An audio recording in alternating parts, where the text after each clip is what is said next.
Guardians of the Galaxy 10. Man, some crazy stuff's been going on. We have Drax. Drax is back. Church of Universal Truth is mind wiping everybody. Quill has been captured. Rocky Raccoon has a Gundam, and just man, there's a bunch of stuff going on here. It's been fantastic. Let's dive in.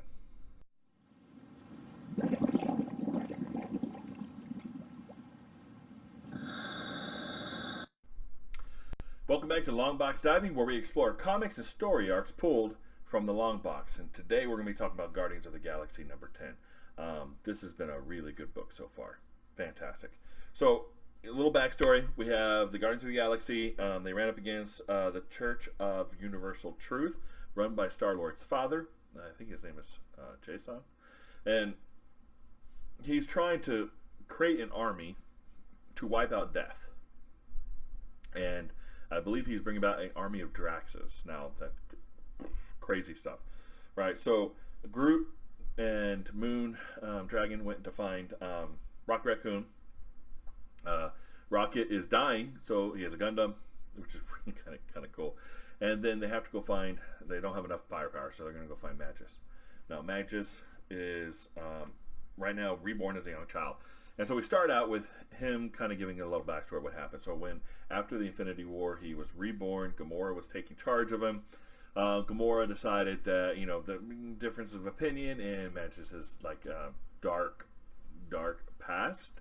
They decided to drop him off with his people, who is now called the Order of the Healing Truth. Now, they're a group that came out of the Church of Universal Truth and want to reverse the damages that the Church of Universal Truth did by being the Church of Healing, Universal Healing, Order of Healing Truth. Weird stuff. So he's there, but, and this is really cool because the first couple pages start really bright with colors. And then when the dark stuff hits, the colors turn dark. It's pretty cool. So apparently the Order of Universal Healing decided that Magus is part of the bad that the Church of Universal Truth did, so they're going to go wipe him out. Now, he's tried to explain to him, hey, I'm not that person. I was reborn. I'm different. Don't do this. But he ended up, wiping them all out, burning that church order thing to the ground. Of course, he's stuck there, and that's when the monsters came.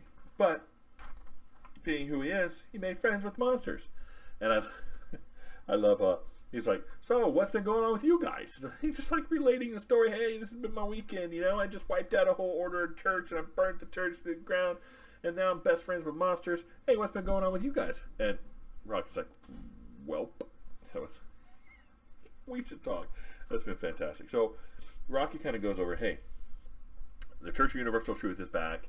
Some things are going on, and Moon goes, hey, should we really be trusting this dude? He just admitted to murdering like almost the whole planet, and it's like, hey, one of us is the telepath here. It ain't me. You can find out if it's true. And Magus is sitting there going, I'm sitting right here. I can hear both of you talking, but you're welcome to read my mind if you liked it. And like, no, I'm good. So hey, we need help with this, and we got to go save Quill. The Church of Universal Truth is like wiping everything out. They're building an army to defeat death. It's bad. We need help. And he's like, yeah, I've been bored here. Might as well. Yeah. So then Groot's like, hey, Groot kind of falls over, or not Groot, Rocket kind of falls over. He's definitely not doing good. And they come to find out that his Gundam is really his life, is what's keeping him alive. Now that's been, over the last couple of issues, we've seen, like, they've teased Rocket dying, like, almost the whole time. I don't know if they're actually going to kill him or how they're going to heal him, but he's not looking good, and he is stuck in this Gundam, right? So they get him in the Gundam, the life unit's all attached, everything hooks back up to him, he gets all plugged in, and they think he's dead, and Groot, like, pops the top of the Gundam, like, Rocket, are you alive? And eliminate threat, and the whole thing just comes up, and all the guns pointing at Groot, and he's like, and Rocket's laughing, he's shaking. It's just the perfect interplay between Groot and Rocket, where now Groot has more personality, where he can actually talk, and Rocket is just same old Rocket. He is just, Rocket. So it's like, I'm fine, Groot. Now hurry up. We got a bunch of idiots to save from a dumb cult. I love it. All right, so we end back with Peter Quill. Now Peter Quill has just saw Drax the Destroyer reborn. Okay, and he's trying to get to him to say, hey Drax, is it you? Is it really you? Is it, hey man, we're like buds, we've been friends. And his father's like, I wouldn't get close too soon. He's just reborn. It's not the same Drax that you know. Because I don't believe it. I believe this is Drax. I believe this same buddy. He's like, hey, your name is Drax. Do you remember? This is Peter Quill. You have a daughter that turns into a dragon, and moon dragon, yeah. And you killed Thanos that one time. Aren't we buddies? He goes, Arthur Douglas, your friend.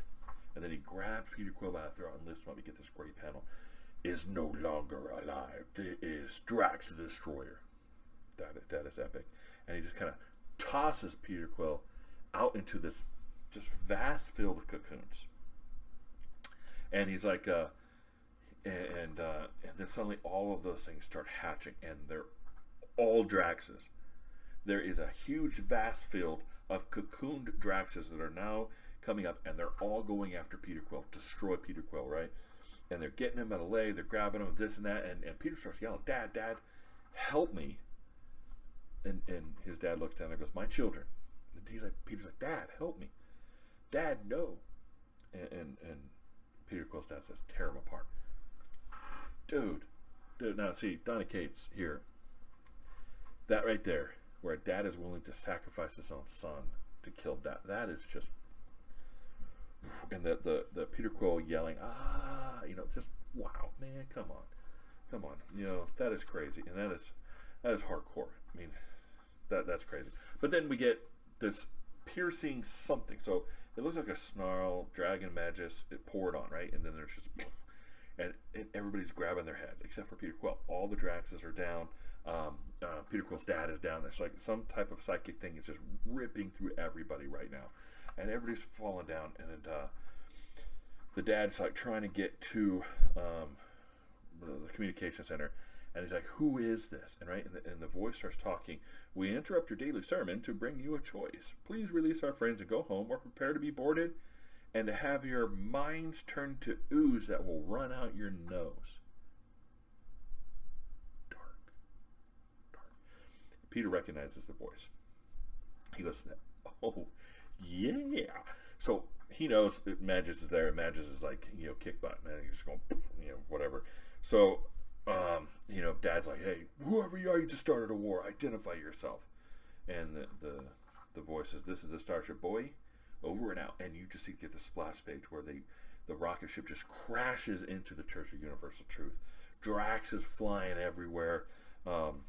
Big kaboom, and then the dad's like on his knees, goes, you arrogant fools, what did you expect to accomplish with this stunt? And then you see Gundam rocket with like machine guns and lasers and all this kind of stuff. And then you see all these little mini Groots are out there, Groot's out there, Moondragon, and then you see Magus. Magus is like, give up, Jason? No, not yet, but soon. And he goes, I believe I'd see you bow. I don't know what that's about, but I don't think that's going to be good for Jason and the Church of Universal Truth. So it looks like the next issue is going to be like the big out and out fight between the Church of Universal Truth and the Guardians of the Galaxy. Really looking forward to that. Donny Cates is doing a fantastic job, and that the colors in this, we're changing from the dark scenes to the light to the dark, changing the palettes. The writing of it, being, between the father and son, and, how that father he's just totally devoid of emotion and any type of, emotional feeling or connection with his son. Just tear him apart. Jeez, come on. And the pencils, fantastic pencils. Like I said, we had Corey Smith on that. Corey Smith doing and then David Carell doing the color. And the color, those two things are fantastic. The cover was really good. Again, it keeps teasing Rocket's going to die. Is he by the end of this? I don't know. Apparently Donny Cates, I think he's coming off this after issue 12. So it looks like issue 11 is going to be the big fight. Issue 12 looks like it's going to be the epilogue, wrap up of this story arc, and then we're going to move into whatever the new writer is. And we'll see if it will maintain, because right now it's been fantastic. So, new writers, you're always wondering. I'm not sure who's going to be taking it over. Hopefully it'll maintain. This has been pretty good. So, if you haven't gone on it yet, maybe you want to buy it in the trade. Probably not one of my top ones, but it's been really pretty good. It's been an enjoyable read. So, hopefully it is a recommend. So it is recommend. If you enjoyed this review, please like and subscribe. It does go a long way to help this channel, and we'll see you here next time in the Lockbox.